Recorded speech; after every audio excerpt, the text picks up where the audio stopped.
I call Don't Die With Your Music Still In You. And who better to quote than Thoreau right here in Concord when he talked about some of us hear a different drummer and we must march to the music that we hear. But all of you, everybody watching, everybody here in this beautiful parish, all of you have some music playing. And all of you have a heroic mission. There's no accidents in this universe.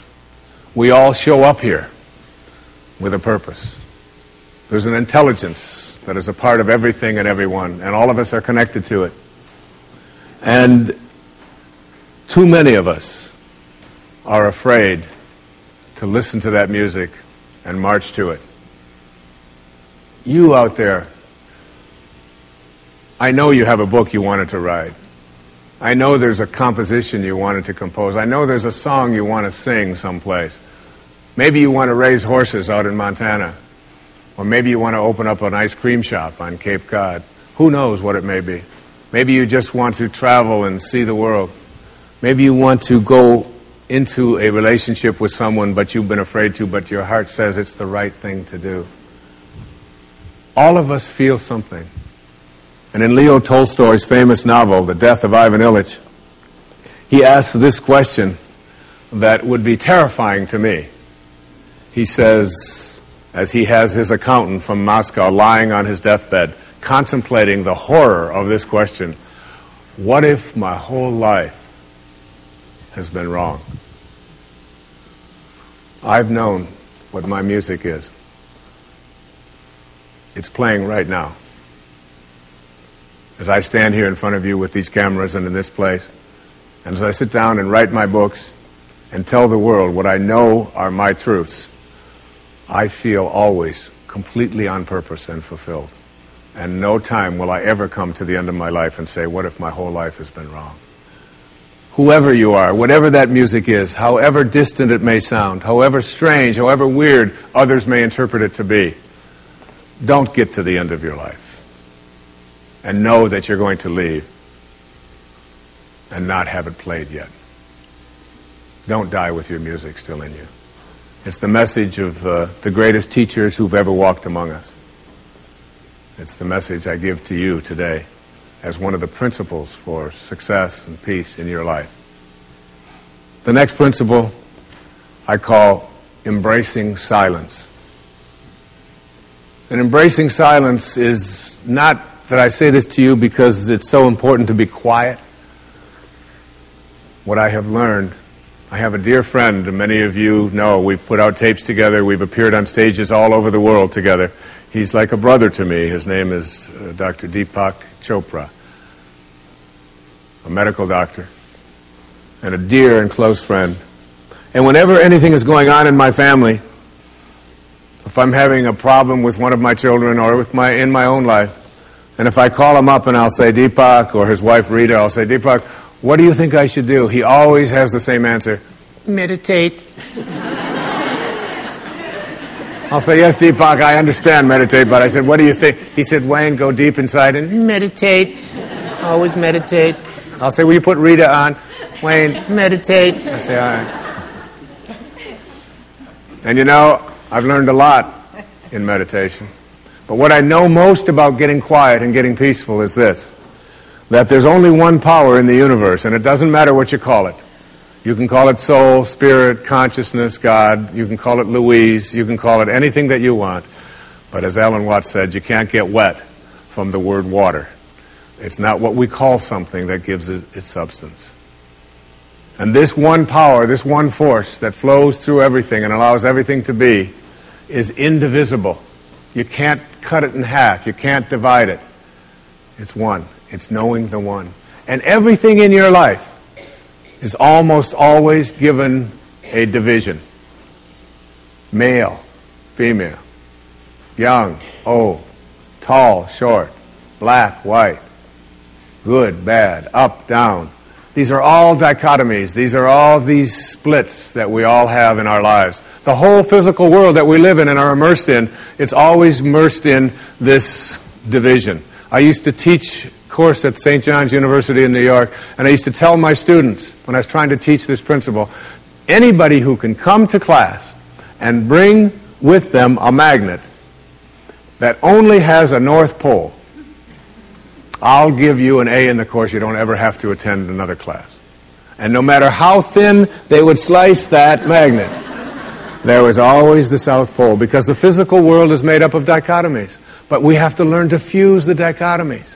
And in fusing the dichotomies and blending the one, that's what silence does for us.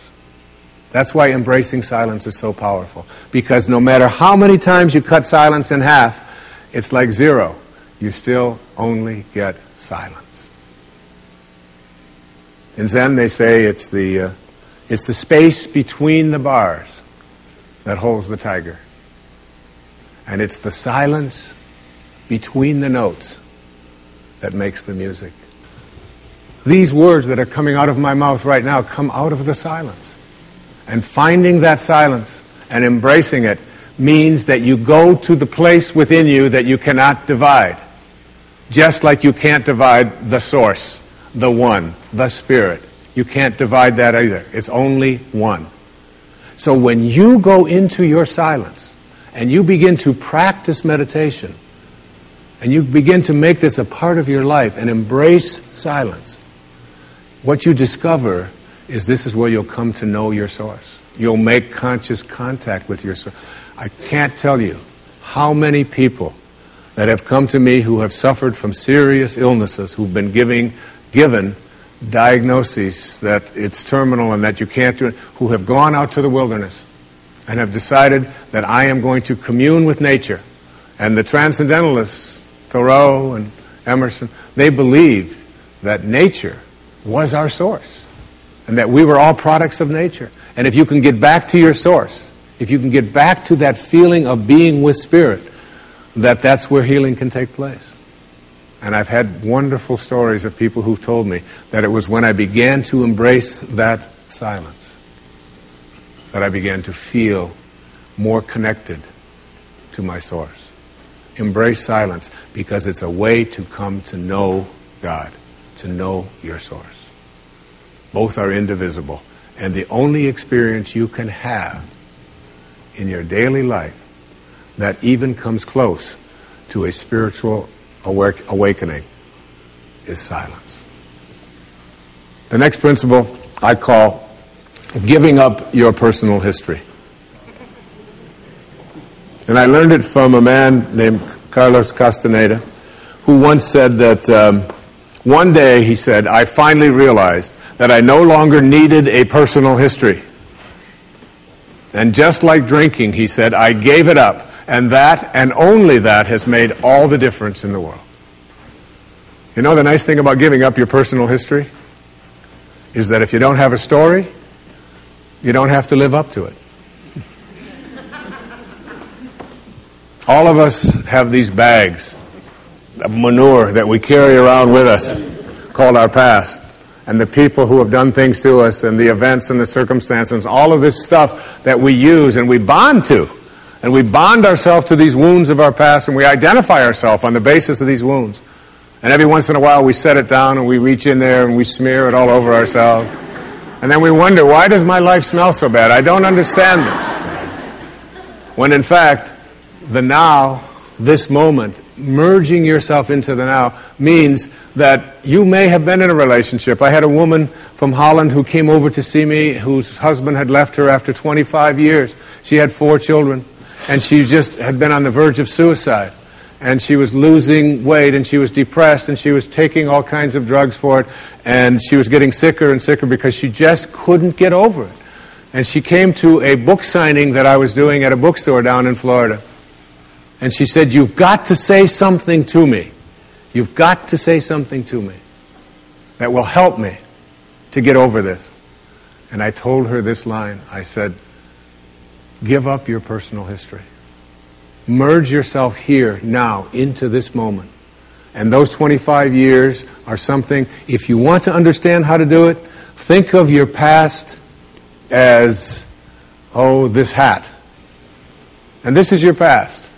Now, you can't just set this thing down over here and walk away from it and give up your personal history, because you'll always have it there to look back at. What you do is you pick up your past and you embrace it.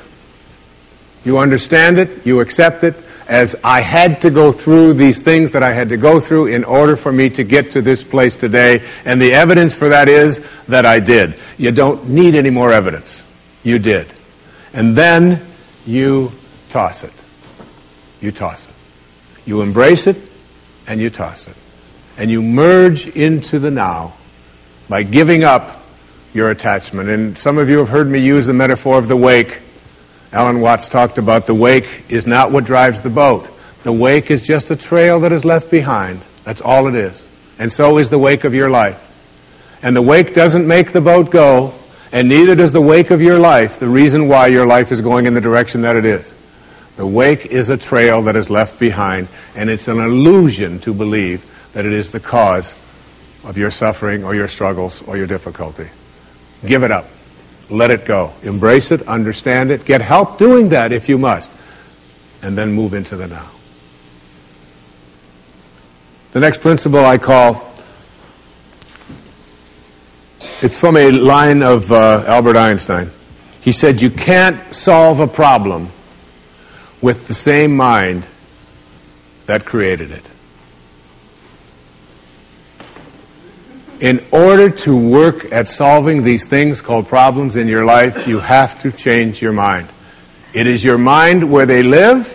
It is your mind that created them. There is where you experience them. They're all illusions. You must change your mind. Literally rewrite your agreement with reality. One of the things I had said earlier is that one of the most difficult things to do in the world is to admit that you were wrong. Admitting that you were wrong is nothing more than saying, I have been making choices with my mind that have created things in my life that are not working. And I no longer intend to continue making those choices. I was wrong. You don't have to make a declaration of it. You don't have to go out and feel guilty about it. You just simply say, it didn't work. The relationship that I was in before, I behaved in these ways. I didn't realize that it wasn't working for me. Now I do, and this is where I choose to be now. The secret of a successful relationship is, to me, understanding that you put your attention and your energy in a person on what you love rather than what you don't love. Robert Frost said it so beautifully. We love the things we love for what they are. For what they are. Not for what they ought to be, not for what they used to be, but for what they are. So when you look into the eyes of a person you're in a relationship with, whether it's your children, you catch them doing things right as much as you possibly can. That's oftentimes takes a lot of hunting, but you'll find it. And when you think that my relationship isn't working, remember, it's in my mind. What am I thinking about that person? And if I could just change my mind and put my thoughts on what I love about this person and keep them there, that makes the relationship flourish. And there are people who go through their entire relationship history with no anger, no hatred, no bitterness, and only love. The next principle is, I call it treating yourself as if you already were what you would like to become. In other words, you get out in front of your life and you see yourself as having already what you know you'd like to have and deserve to have.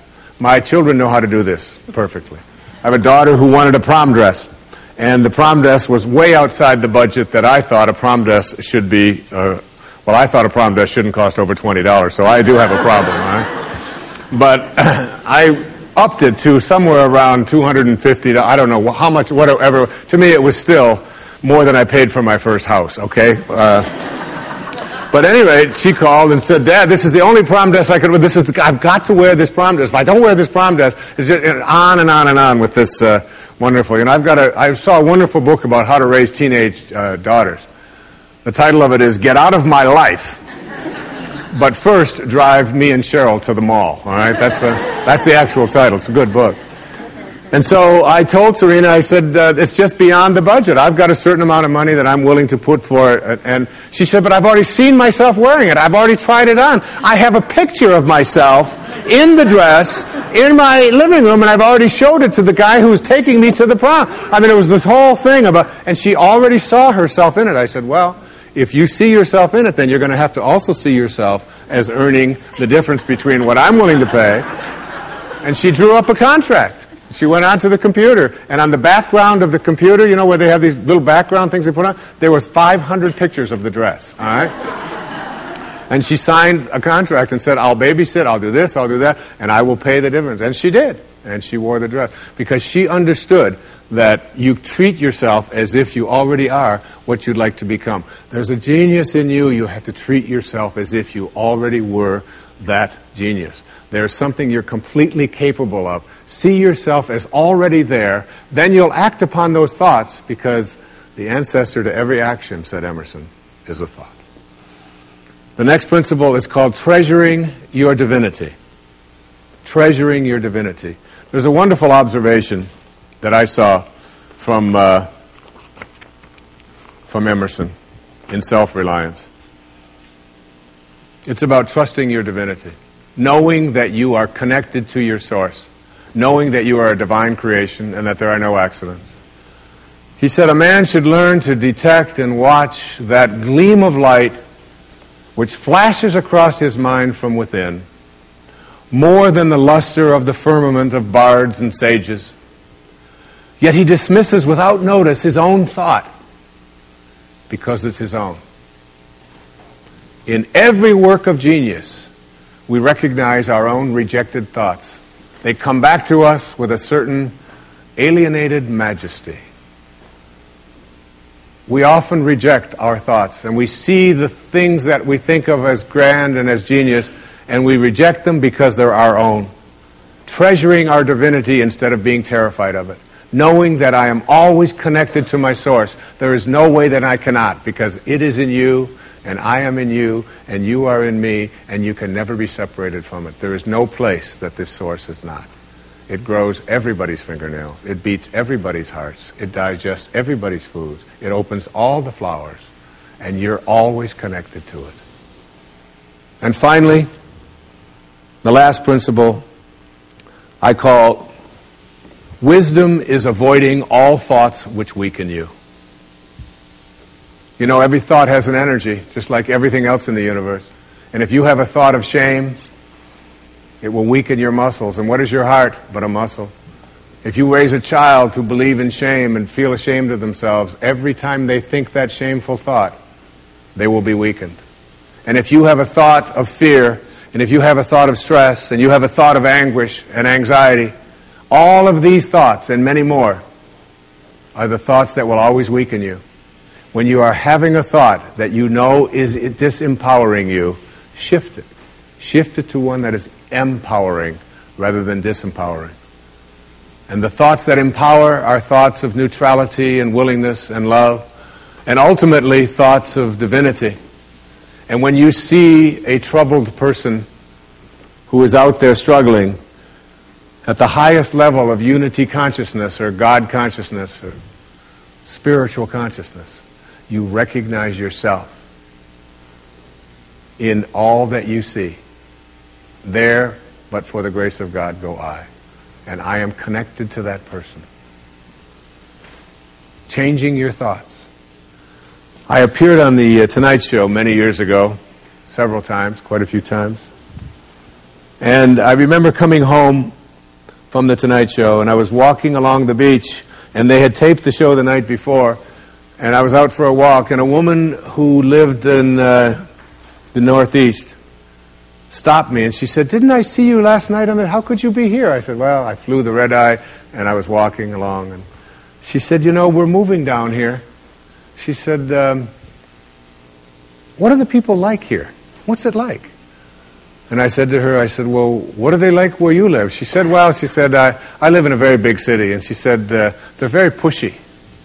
And people are not very kind. And they don't have time for you." And she said, "It's really not very pleasant." She said, "That's one of the reasons I'm leaving there." I said, "Well, that's pretty much what you're going to find here." That's basically what the people are like here. On the way back on the same day, someone else who had seen me the night before on The Tonight Show, who had lived in the Midwest, stopped me and asked me almost the same question. She said, "You live here?" I said, "Yes." She said, "Well, my husband and I are moving here and we're looking for a school." She said, "What are the people like here? What's it like here?"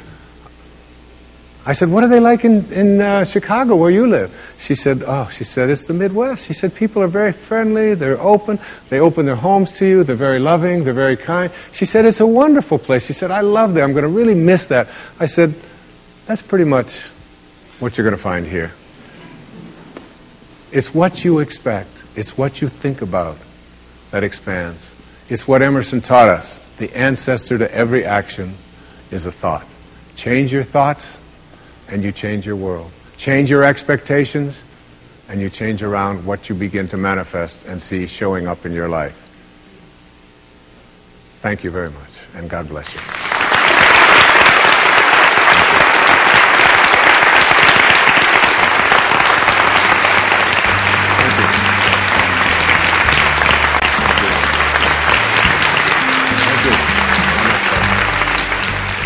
Coming up next, a special bonus segment.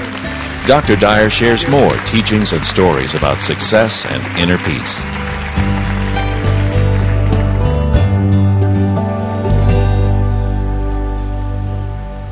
I'm walking on the very grounds that Ralph Waldo Emerson, Henry David Thoreau actually walked on in their lifetime. And one of the most important things that Emerson said to all of us is that the whole course of things is to teach us faith. And teaching us faith isn't really about teaching us religion as much as it's teaching us faith in ourselves. A belief that we are connected to something that is greater and grander than all of us, and that which we are connected to is divine, that we are all divine beings, and that each and every one of us ought to really consider very strongly treating ourselves that way at all times in our lives, recognizing the importance of our own thoughts, reminding ourselves that what we think about is what expands into our lives, and that our thoughts are the most powerful force that we have. They're our connection to eternity, so that each and every one of us should be remembering what Emerson and Thoreau and Louisa May Alcott and so many of those people who lived right here wrote about and talked about and encouraged us to form a transcendent view of ourselves and of our world. One of my very favorite words that was invented by a man who was a great teacher of mine, his name was Carl Jung. He called it synchronicity. And it's a term that reflects sort of a place where you can get to in your life where you can have a collaboration with fate almost, where you can begin to see things showing up into your life just because you were thinking them. And for some of us who are very practical-minded, we think, well, that's absolutely impossible. All of these things are just coincidences. But the word coincidence is an interesting word. In mathematics, coincidence refers to angles that coincide. And in mathematics, two angles that coincide are said to be two angles that fit together perfectly. And we have taken a term that means things that fit together perfectly and assume that somehow it's all done accidentally. But in a universe in which there is an intelligence guiding everything, there are no accidents. One of my favorite ways of describing this, I did with a friend of mine years ago on some tapes. His name was Deepak Chopra. And Deepak and I were in front of an audience in London. And we all of a sudden started dialoguing about how to get strawberry ice cream. And we came up with there are 4 ways to get strawberry ice cream.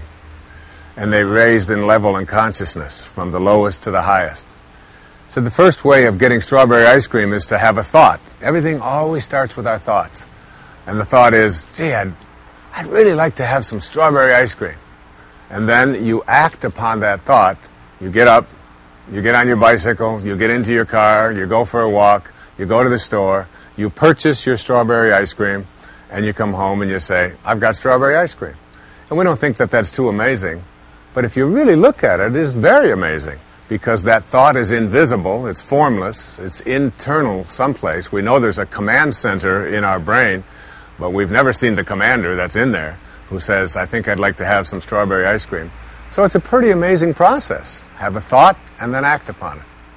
The second way to get strawberry ice cream is to have a thought, gee, I'd really like to have some strawberry ice cream, and you stay right where you are, and you send one of your children off to get the strawberry ice cream. And this is a higher level of consciousness, because here you are just sitting there having a thought, and you just express a word, and someone else goes off, gets the strawberry ice cream, brings it back to you, and you think, this isn't too bad a way of doing it. The third way we talked about on stage was the more intriguing way. And the third way to get strawberry ice cream is to have a thought, gee, I'd really like to have some strawberry ice cream.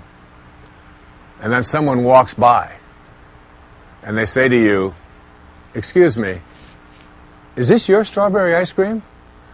And when that happens, you go, whoa, booga, booga, booga. And you call everybody that you know, and you tell them, you can't believe what happened today. I was just thinking about having some strawberry ice cream, and a stranger just walked by, and there it was, and he handed it to me. This is what Jung called synchronicity. And this idea that you have a thought. Perhaps it's a thought about a sister that you haven't talked to in 5 years, and she lives on the other side of the country, and you can't get her out of your mind. And that thought represents an energy. And that energy says, gee, I'd really like to talk to my sister, but I haven't talked to her in a long time. And all of a sudden the telephone rings, and there's a feeling in here. And that feeling says, gee, I bet you that's my sister. And you pick it up, and sure enough, that's her. That's her calling you. And everybody that's out there has these kinds of experiences. You have a thought about something. I can remember one time having a thought about getting my screen doors fixed. And I had been given a hard time at home about get your screen doors fixed. And I just hate fixing screen doors. And I was driving down the freeway, and I looked to my left, and passing me was a truck that said, we will fix your screen doors. And I thought, this is synchronicity in work. And I followed that truck, and I got his number, and I called him, and I had the screen doors fixed before I even got home that evening through a telephone call. And we often think these kinds of things that we call synchronicity, or we call sort of a serendipity or collaboration with fate, that they're accidental. But there's no accidents in this universe. Every thought that you have is a thought that is an energy. And that energy, when it is sent out, connects to something else. And everything in this universe is connected. Every tree that you see in this scene right here, every single bug that's out there, all of the thoughts that you have, all of the human beings. There's a philosophy that says that a butterfly flows his wings in New York, that it affects the winds in Tokyo, all around the world. So that's synchronicity. But there's a fourth way of getting strawberry ice cream, and that's the way that I dream about and think about. It's called unity consciousness. And this is where you have a thought, gee, I'd really like to have some strawberry ice cream. And you manifest it. In the scriptures, this is called the gift of fish and loaves, that you live at such a high level of consciousness that whatever it is you place your attention on shows up, and you become the creator or the co-creator of your life. But those are the four ways of getting strawberry ice cream. The first is quite easy. You have a thought, and you go out and get it. The second is you have a thought, and someone else does it for you.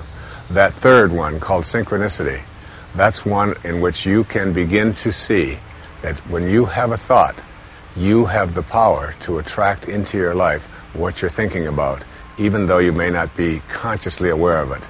You can literally negotiate the presence of what you place your attention on. And ultimately, even the least among you can do all that I have done, and even greater things. And this means that we all have that capacity to have the gift of fish and loaves in our lives, or to manifest what we would like. Basically, there are 3 levels of consciousness that I like to speak about. They go from low to high. The lowest level of consciousness is what I call ego consciousness. And it's the time when we believe that who we are is our bodies, and what we can do, and what we have, and what other people think of us. We essentially believe we're separate from everyone else, and we're separate from what we would like to attract into our life. We're separate from God. And we go through our lives sort of believing that we are so special and so important, more so than others, and in competition with others. And then there's a level of consciousness that I call group consciousness. And this may be higher than ego consciousness, but it still causes a lot of problems. This is where we begin to identify ourselves in terms of the groups we belong to. I'm an American, you're a Canadian. I am male, you are female. I'm Republican, you are Democrat. I am Muslim, you are Catholic, and on they go. And ultimately, we create an enormous amount of conflicts and ultimately wars over this group identification. But there's a third level of consciousness, is the one that I've always aspired to and try to teach people to go to, and that's called mystical consciousness, or unity consciousness, or even God consciousness. And this consciousness is one in which we begin to see ourselves not as separate from each other, but as connected to each other. And when we see another human being, we see the unfolding of spirit rather than their appearance, what color they are, what shape their eyes may be, what their belief systems or cultures they belong to. That all gets shifted into seeing the connection between all of us. And my friend Ram Dass, many, many years ago, tells a wonderful story that illustrates how difficult it is for some people to understand this level of consciousness. And he tells a story of a shepherd. And the shepherd was tending to his flock. And a person from this ego consciousness from another part of the world approached him. And he said to the shepherd, he said, would you mind if I ask you a few questions about your sheep? And the shepherd said, why, certainly. He said, well, tell me, he said, how far would you say your sheep graze or walk in a given day? And the shepherd said, well, I can't answer that question unless you tell me which ones you're speaking about, the white ones or the black ones. Well, this man said, the white ones. He said, well, the white ones walk 4 miles every single day. We've measured that. He said, that's amazing. And he said, what about the black ones? He said, well, the black ones also walk 4 miles. Well, he was a little perplexed by that, but he said, well, tell me this. He said, tell me, how much food would you say your sheep would eat in a given day? And the shepherd again said, well, I can't answer your question unless you tell me, are you speaking about the white ones or the black ones? He said, well, tell me about the white ones. He said, well, the white ones eat exactly 3.5 pounds of grass every single day. We've measured that. He said, really? He said, well, what about the black ones? And he said, well, they eat 3.5 pounds as well. Well, the man just got a little more frustrated. Finally, he said to him, he said, well, in the springtime, at shearing time, he said, how much wool would you say your sheep give? And the man said, which are you speaking about? He said, well, the white ones. And he said, well, we've measured that. He said, the white ones give 6 pounds of wool every spring at shearing time. And he said, well, what about the black ones? He said, well, the black ones give 6 pounds also.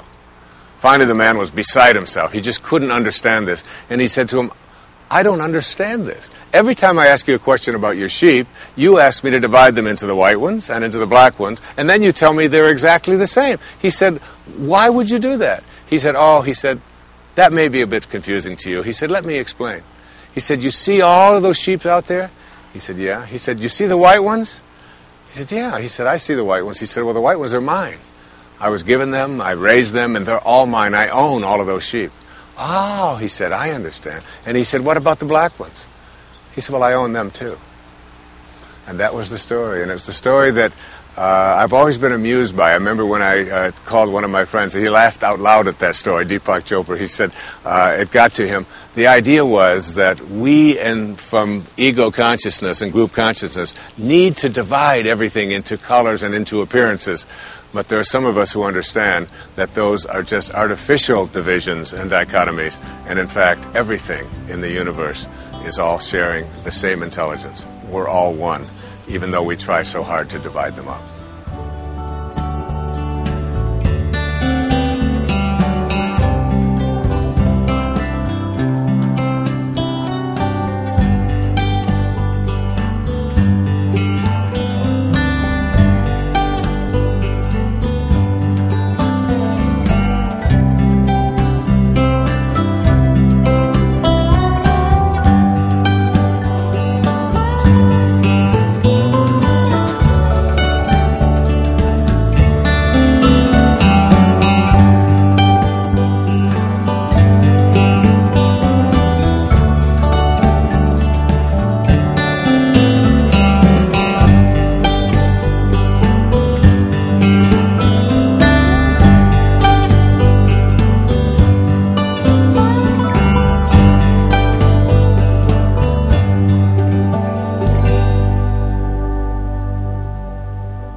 This program is made possible by Hay House, an international publisher helping people transform their lives through books, audios, and gifts that inform, enlighten, and inspire.